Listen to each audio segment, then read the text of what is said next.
What's up, everybody? John here, and it's time to talk about Bad Boys: Ride or Die. And this is the sequel, the fourth film in the series with Will Smith and Martin Lawrence. And it's going to be the second time that Adil and Bilal are, they're directing this, because previously they directed Bad Boys for Life. And with Bad Boys for Life, I thought it was okay, not too memorable, very forgettable, and there's not much like. Yeah, I just remember that Kate Del Castillo's in it, and Joe Pantoliano, his character just kicks the bucket in that one. And so now we have this movie, and for me, Adil and Bilal, they've stepped up their game to deliver a crowd pleaser of a film, and this is probably my favorite Bad Boys film so far, just in terms of just the action and with the comedy, because you have Martin Lawrence and Will Smith together. You have to have just them interacting with each other, just have it just be a lot of fun. And this, I think they deliver on the fun and on the action. And with the comedy here, I was laughing out loud, and I went to watch with friends. I was looking to them every time like a funny scene was happening. I was like, oh, this is too good. And I looked to my right, to my friend, and then we were like just enjoying the moment. Like this is good. Where it's been a while. Like this year, probably the funniest movie of the year for me, at least. So the main good parts of this is just Martin Lawrence and Will Smith back together again, and there's gonna be a lot of just comedic gold, just funny scenes with them together, just bickering back and forth.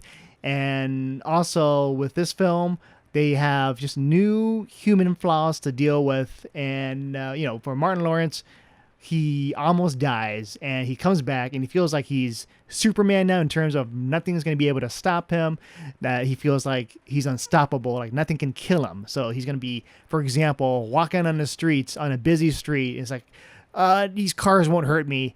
And for Will Smith, there will be a parts where he starts to have like a panic attack. And so all these different things that's affecting them, it creates for like just a very interesting dilemma. Yeah, and so like just with all these stuff, like it makes them more relatable, and you care about them, and also it just makes these scenes a hell of a lot of fun. So with Bad Boys for Life, it was more on the action side, less on the comedic side. Here I feel like it's a nice balance of just comedy and action, and when the comedy hits, it really hits, and there's more hits than misses.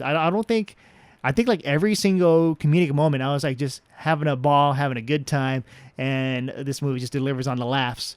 And the action scenes, lots of action in this movie. And with Adil and Bilal, they really want to just make this a unique movie, try to like add a lot of cool action sequences with the use of drones, and also there's like a really cool first-person shooter sequence, because they're definitely you can tell like, okay, these guys are gamers. You see the hand with the guns, and then the camera moves around where the hands are at. I was like, oh, this is this is a lot of fun, and I wanted to see more of that. And the action scenes are fun too. There's like parts where like the third finale, it deals with like this kind of like theme park, amusement park area with gators. That's like the idea of that, just fighting there. It's just a lot of just fun moments, and just the crowd just going crazy, just having fun with this. And then the characters played by Vanessa Hudgens and Alexander Ludwig, they're back. And I love this continuing tradition of, with Will Smith and Martin Lawrence, they're the dual cop, and they're in the force, but then you have the other dual cops that's also on the force, and it's like a competition. But since we've seen these two characters before, they're back, so they're just a great addition to complement Martin Lawrence and Will Smith's characters, of just helping you out, and also having their own little subplot too. And I think like just the pacing, and then the characters, the dialogue is a lot of fun, just having these characters around. And also, I want to talk about Reggie. Reggie definitely in this movie, he is the MVP. You watch it, you be like, Reggie, yes. My favorite. Yeah, Reggie is definitely one of my favorite parts in the film. And when we were watching in the theater, Reggie got like the biggest reaction. So I can't wait for you guys to check that part out.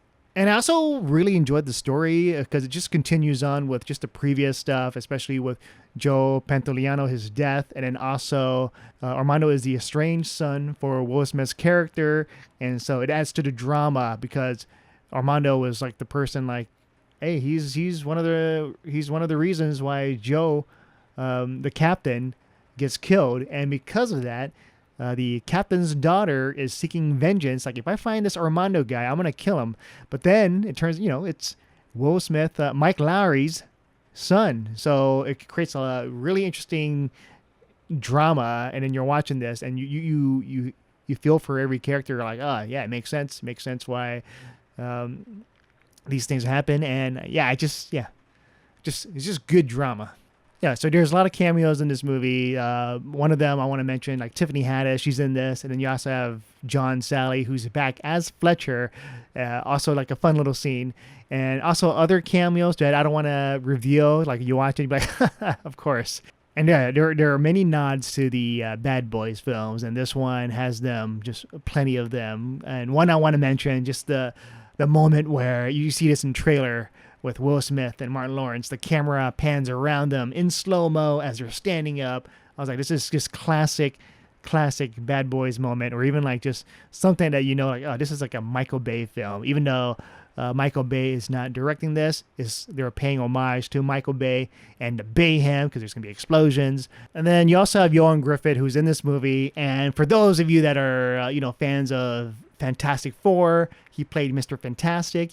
And here he plays the mayor, I believe, and I wish that there was just more meat to his character. But he's kind of there just to help out Will Smith and Martin Lawrence's case, and I think, like, for his character, probably like one of the weakest links. And for the bad guys, yeah, it's all about, they want money and they're killing, so now the cops have to put a stop to them.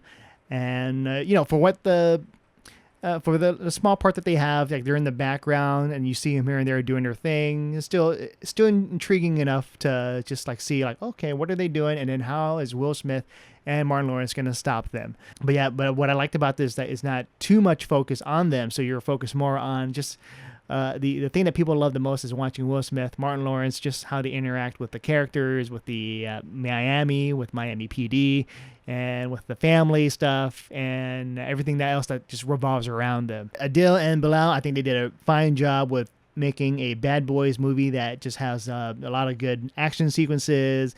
It's a lot of fun. It made me laugh out loud.